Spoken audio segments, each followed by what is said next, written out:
Sino ako?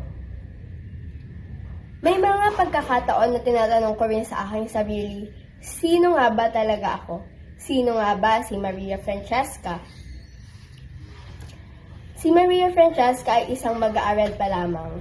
Mag-aaral na minsan hindi alam ang patutunguhan sa buhay. Mag-aaral na madalas mahirapan.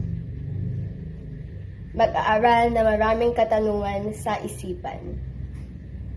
Sa ngayon, yun lamang ang aking masasabi tungkol sa aking sarili.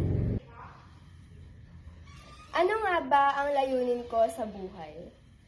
Ang kasalukuyang layunin ko sa buhay ay makapagtapos ng pag-aaral, makahanap ng magandang trabaho na may malaking sweldo, at maibigay sa kapatid ko ang buhay na hindi maibigay ng aking mga magulang.